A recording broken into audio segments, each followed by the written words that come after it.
اچھا اس میں ایک اور پہلو یہ ہے، فرمایا ان الصفا والمروہ من شعائر اللہ، من تبعیض ہے، یعنی شاعر اللہ کی مثالیں ہم دے رہے ہیں تمہیں۔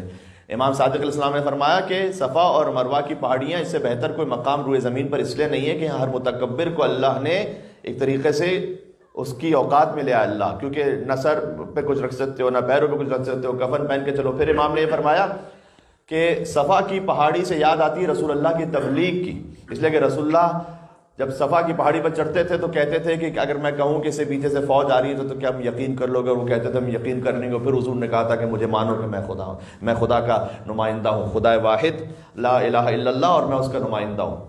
تو صفا اور مروہ کی بہرحال اہمیت ہے۔ اچھا ایک اور چیز جو اس میں اس آیت کے حوالے سے بہت اہم ہے سمجھنا، آگے اللہ نے کہا فلا جناح علیہ یطوف علیہما یا بہما، معذرت، کہتے ہیں کوئی گناہ نہیں ہے، یہ آیت بڑی عجیب ہے، کوئی گناہ نہیں ہے اگر تم صفا اور مروہ کے درمیان صحیح کرو۔ یہ کیا بات ہے؟ یعنی کوئی گناہ نہیں کہ کیا بات ہے اس میں؟ یعنی اگر میں آپ سے یوں کہوں، یہ تو میں کہہ سکتا ہوں کہ مجلس میں آپ بیٹھے تو آ کے ثواب ہے، لیکن میں کہوں کہ کوئی گناہ نہیں ہے کہ آپ یہاں آ کے بیٹھے، آپ کہیں گے مولانا صاحب یہ کیا بات ہے؟ تو اللہ تعالیٰ نے قرآن میں کہا ہے کہ فلا جناح علیہ ان یطوف بہما، کوئی گناہ نہیں ہے اس پر کہ جو صفا اور مروہ کے درمیان دوڑے۔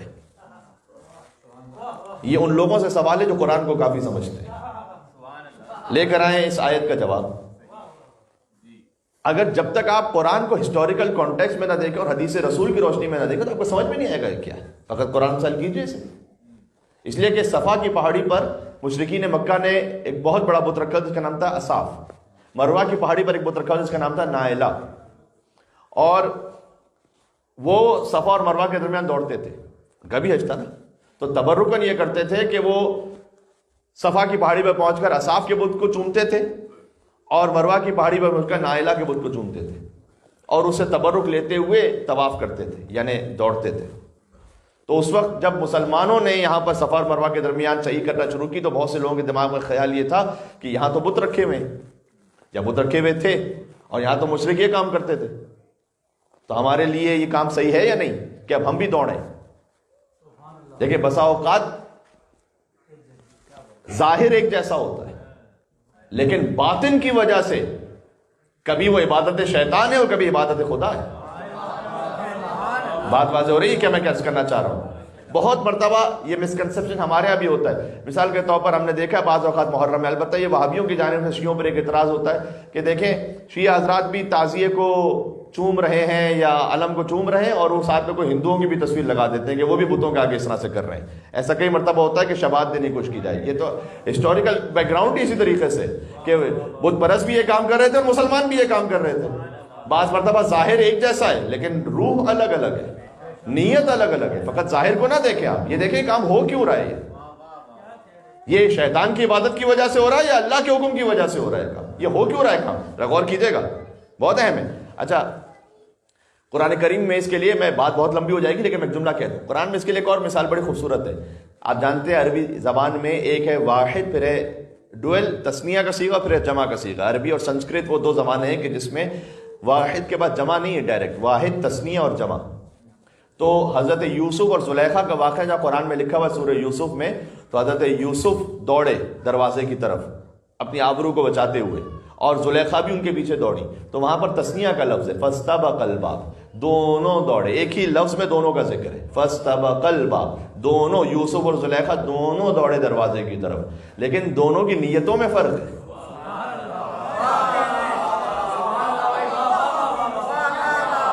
بات پہنچ رہی میں کیا کہنا چاہ رہا ہوں؟ اللہ صلی علی محمد وعلی محمد۔ تثنیہ کا صیغہ ہے فاستبق الباب، دونوں دوڑے، ایک ہی لفظ میں اللہ نے دونوں کو بیان کر دیا۔ لیکن یہ تو دیکھیں کہ یوسف علیہ السلام دوڑ رہے ہیں اپنی عزت اور آبرو اللہ سبحانہ وتعالیٰ کے حکم سے بچاتے ہوئے، اپنی عفت کو بچاتے ہوئے، زلیخا دوڑ رہی ہیں خود اس عفت کو تار تار کرتے ہوئے، دونوں میں فرق ہے۔ ایک گناہ سے بچتے ہوئے دوڑ رہا ہے، ایک گناہ کرنے کے لیے دوڑ رہا ہے۔ فقط ظاہر کو دیکھ کر فیصلہ نہ کر لیا کرے۔ بات پہنچ رہی ہے؟ ایک اور مل کے صلوات بھیج دیں محمد اور آل محمد پر. اللہم صلی علی محمد و آل محمد.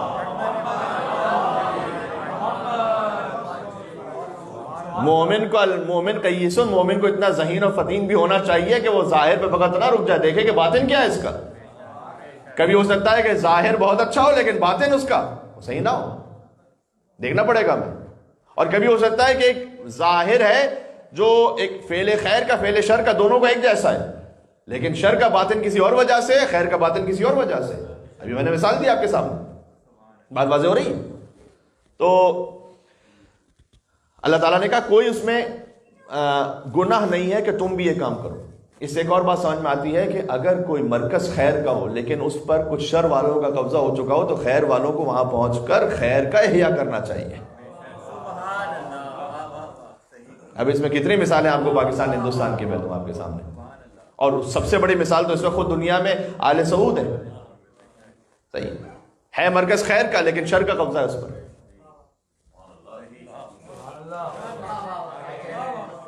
تو بس گویا وہی بات ہے کہ وہاں پر انہوں نے بت رکھے ہوئے تھے، لیکن جب رسول اللہ کو حکم ہوا کہا یہ ان بتوں کو توڑ دو. ان بتوں کو بت شکنی امیر المومنین نے کی، رسول اللہ کے شانے پر بلند ہو گئے. اور اس کے بعد کا کوئی گناہ نہیں ہے کہ تم اب ان کے درمیان صحیح کرو. وہ جو تھا وہ تو شر کا معاملہ تھا، تم اللہ کے حکم سے کر رہے ہو. اور پھر کہا وَمَن تَطَوَّعَ خَيْرًا، اور جو جھک جائے جس کا دل نیکی کرتے ہوئے اللہ کی خدمت میں. یہ اصل بات ہے، دل جھکاؤ اللہ کے سامنے. وَإِنَّ اللَّهَ شَاكِرٌ عَلِيمٌ، فرمایا خدا قدردان بھی ہے تمہارا اور شکر قدردان بھی ہے اور علم رکھنے والا بھی ہے. یہ جو قدردان ہے یہ بھی اللہ تعالیٰ کہہ رہا ہے کہ میں قدردان ہوں. یہ سورہ انسان و سورہ دہر میں جب اللہ تعالیٰ نے کہا تھا نا وَيُطْعِمُونَ الطَّعَامَ عَلَى حُبِّهِ مِسْكِينًا وَيَتِيمًا وَأَسِيرًا لَا نُرِيدُ مِنكُمْ جَزَاءً وَلَا شُكُورًا، کہ یہ مسکین و یتیم و اسیر کو کھانا کھلاتے ہیں اور یہ کسی سے قدردانی اور شکریہ نہیں چاہتے. اس کے بعد 11 آیتیں اللہ سبحانہ وتعالیٰ نے ایک کے بعد ایک نازل کی کہ یہ جو اہل بیت یتیم و مسکین و اسیر کو کھانا کھلاتے ہیں تو ہم انہیں جنت میں دیں گے کیا اور ان کے چاہنے والوں کو دیں گے کیا جو یتیم و مسکین و اسیر کو کھانا کھلائیں. 11 آیتیں پہلے نازل کی اللہ نے، جس میں فرمایا کہ وہ ریشمی لباس پہنے ہوئے ہوں گے اور ان کے درمیان آپس میں سامنے تکیوں پر بیٹھے ہوئے ہوں گے، اور وہ شراب کانا مزاجھا زنجبیلا کہ جس میں ادرک ملی ہوئی ہوگی، جنجر کی فلیور کی آپ کو شراب بطہور انشاءاللہ وہاں پر پلائی جائے گی. اور یہ سب چیزیں فرمایا کہ کس طریقے سے چاندی کے برتن ہوں گے وغیرہ وغیرہ وغیرہ، اور کچھ خدمت گزار بھی ہوں گے وہاں پر. آپ کو دماغ میں نہ سوچا کہ مجھے تو جنجر فلیور پسند ہی نہیں ہے، مولانا نے کیوں کہہ دیا یہ. بھائی یہ قرآن میں ایک تو موجود ہے، دوسرا یہ کہ اللہ وہاں پر سب پسند کروا دے گا. کوئی وہاں پر ایسی چیز نہیں ہوگی کہ جو اچھی نہ لگے. اللہم صلی علی محمد محمد.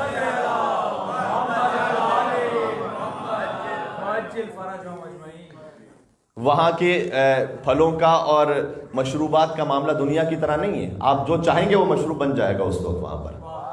امام جعفر علیہ السلام سے کسی نے پوچھا تھا کہ آدم علیہ السلام کو جس درخت کے قریب جانے سے روکا گیا تھا وہ گندم کا تھا یا سیب کا تھا؟ امام نے کہا جنت کا معاملہ دنیا کے درخت کی طرح نہیں ہے. جب تم کسی درخت کے پاس پہنچو گے جو نیت کرو گے وہ درخت بن جائے گا اور وہ پھل دینے لگے گا. تو یہ نہ سوچو کہ جنت میں وہ گندم کا تھا یا سیب کا تھا، کس کا درخت تھا. وہ جو درخت تم نیت کرو گے اس کا پھل دے گا. اور اس میں ان آیات میں اس کا بھی ذکر موجود ہے کہ اللہ تعالیٰ نے اس طرح سے تمہارے پاس درخت ہوں گے کہ وہ خوشے جھکے ہوئے ہوں گے تمہارے پاس، اور جو چاہے گا وہاں سے ان کو توڑ لے گا. اور پھر فرمایا کہ جو اس طریقے سے اللہ کی راہ میں دے تو کان سعیکم مشکورا، تو پھر اللہ قدردان ہے اس کی کوشش کا. اور یہاں پر ایک ہے جس کا دل جھکا ہوا اللہ کی اطاعت میں تو اللہ اس کی کوشش کے لیے قدردان ہے، قدر شناس ہے اللہ. یہ پہلی آیت ہوگی، مجھے 4 آیتیں پڑھنی تھی، بات ختم کر دینی. مجھے سورہ بقرہ کی آیت ہے جس میں صفا اور مروہ کو شعائر اللہ میں سے کہا گیا، یعنی جنہیں دیکھ کر اللہ کی یاد آئے. دوسرا فرمایا یا ایھا الذین آمنوا لا تحلوا شعائر اللہ والشہر الحرام، اے ایمان والوں، سورہ مائدہ کی آیت ہے، اے ایمان والوں شعائر اللہ کی حرمت کو پامال نہ کرو اور حرام مہینوں کی حرمت کو پامال نہ کرو. بات واضح ہو رہی ہے؟ یعنی ایک وہ شے کہ جو محترم ہے اللہ سبحانہ و تعالیٰ کی یاد آتی ہے جسے دیکھ کر اس کی حرمت کو پامال نہ کرو. بہت گنجائش ہے کہ اس میں بات ہو سکے، آگے بڑھتا ہوں. اگر ایک بات جو ہے نا عزا امام حسین اسلام سے جو متعلق ہو ہمیں سمجھ میں نہ بھی آئے نا، اس کی حرمت کو پامال نہ کریں، کم از کم خاموش ہو جائیں اس کے بارے میں، حرمت کو پامال نہ کریں. سورہ حج میں فرمایا کہ ذالک ومن یعظم شعائر اللہ فإنہا من تقوی القلوب. تو یاد رکھو کہ جو شاعر اللہ کی تعظیم کرے وہ دلوں کے تقوی کی علامت ہے. عام نیکی نہیں ہے شاعر اللہ کا احترام کرنا، دلوں کے تقوی کی علامت ہے، دل کے تقوی کی علامت ہے. سبحان اللہ. میں دعا پڑھتا ہوں، اگر غلط پڑھوں تو آپ میری اصلاح کیجیے گا. یا اللہ ہو، یا رحمان ہو، یا رحیم، یا مقلب القلوب ثبت سمعی بصری قلبی علی دینک. شکر. اے اللہ، اے رحمان، اے دلوں کو بدل دینے والے، تو میرے دل کو اپنے دین پر ثابت قدم رکھ. تو کیا نگاہوں کو دین پر ثابت قدم نہ رکھ؟ ثبت بصری علی دینک، ثبت سمعی علی دینک. کیا سماعتوں کو دین پر ثابت قدم نہ رکھ؟ سوال ہے، کیا میرے ہاتھوں کو دین پر ثابت قدم نہ رکھنا؟ ثبت قلبی علی، اس لیے کہ دل ہے وجود کا مرکز. جب دل دین پر ثابت قدم ہے تو پورا وجود دین پر ثابت قدم ہے. ذالک ومن یعظم شعائر اللہ فإنہا من تقوی القلوب. کاش میری بات پہنچ سکے.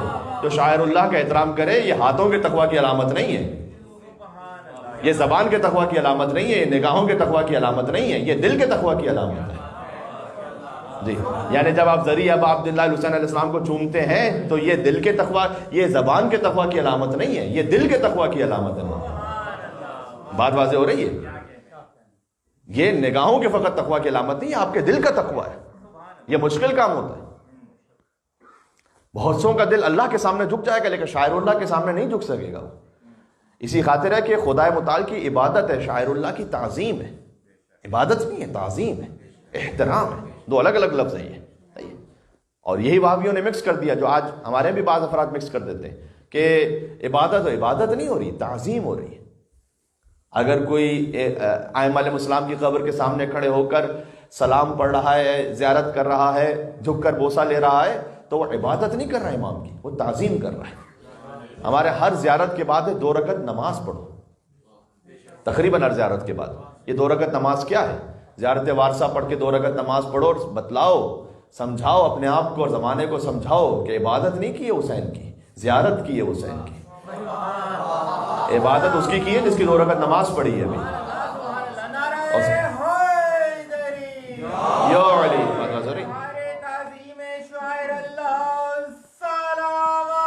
اللہم صلی علی محمد وعلی محمد. بات ختم. صحیح ہے. اور اس میں یہ فرمایا کہ پروردگار، نماز کے بعد کی دعا کیا ہے؟ اللہم انی سجدت، اللہم انی رکعت و سجدت لک. درمیان کا جملہ یہ، پروردگار میں نے تیرے لئے رکوع کیا، میں نے تیرے لئے سجدہ کیا. لأن الصلاة والرکوع والسجود لا يكون الا لک. اس لیے کہ نماز پڑھنا، رکوع کرنا، سجدہ کرنا تیرے سوا کسی اور کے لیے ہو نہیں سکتا. اس سے بڑھ کے توحید کا بیان کہاں پر ہے؟ مجھے بتلائیے گا.